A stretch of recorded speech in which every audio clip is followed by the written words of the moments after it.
ChatGPT. Relate ACM to the movie The Dhamma Brothers. The Dhamma Brothers through the lens of A Course in Miracles, ACM. The Dhamma Brothers is a remarkable documentary about transformation, forgiveness, healing, responsibility, and the possibility of inner peace arising in one of the least likely places, a maximum security prison.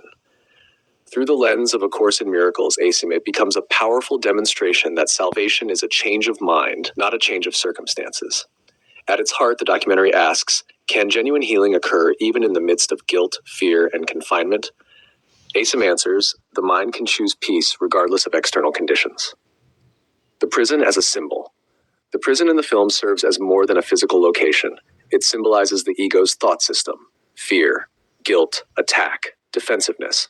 ACIM teaches that the real prison is not external. It is the belief in separation. The documentary beautifully reveals this deeper meaning. Looking within. The meditation program invites inmates to stop running, stop distracting, stop blaming. Instead, they are encouraged to look directly at the contents of their own minds. ACIM teaches a similar process. Healing begins when hidden thoughts are brought into awareness and offered to spirit. The documentary powerfully reflects this journey inward. The weight of guilt. Many of the participants carry enormous guilt, not only for actions they have committed, but also for the identities they have constructed around those actions. ACIM teaches that guilt is the cornerstone of the ego. The documentary repeatedly demonstrates how painful and imprisoning guilt can be. Innocence, beyond the story. One of the most profound ACIM themes in the film is the possibility that a person's mistakes are not their identity. ACIM distinguishes between error and truth, behavior and being. The documentary gently invites viewers to see beyond criminal histories and recognize the humanity that remains untouched beneath them. Responsibility without condemnation. The film does not deny actions or consequences, yet it points towards something deeper than punishment, healing, awareness, transformation. ACIM teaches that taking responsibility for the mind does not require self-condemnation. The documentary beautifully illustrates this distinction. The undoing of attack. Many participants begin the program carrying anger, resentment, fear. The meditation process gradually exposes the cost of holding on to attack thoughts.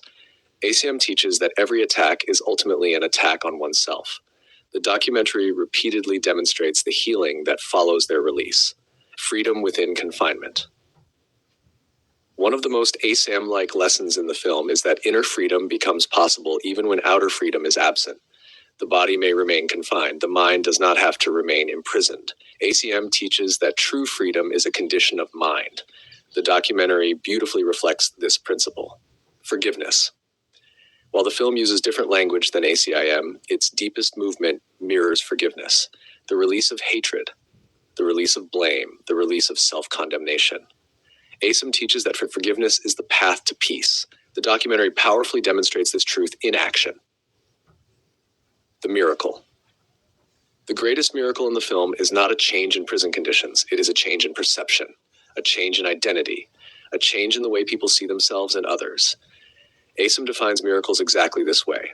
The documentary becomes a living example of miracle-mindedness. The central reflection.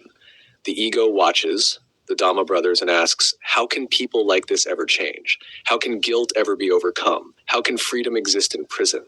The Holy Spirit watches the Dhamma Brothers and asks, can innocence still be recognized beneath every story? Viewed through ACIM, the documentary becomes a profound lesson in forgiveness, responsibility, and inner liberation. The prison symbolizes the mind trapped in guilt. The healing process symbolizes the journey toward freedom.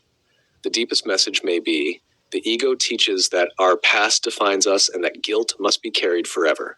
The Holy Spirit teaches that no mistake has the power to alter what God created. Freedom begins when we stop identifying with our history and start recognizing the innocence that remains untouched beneath every story.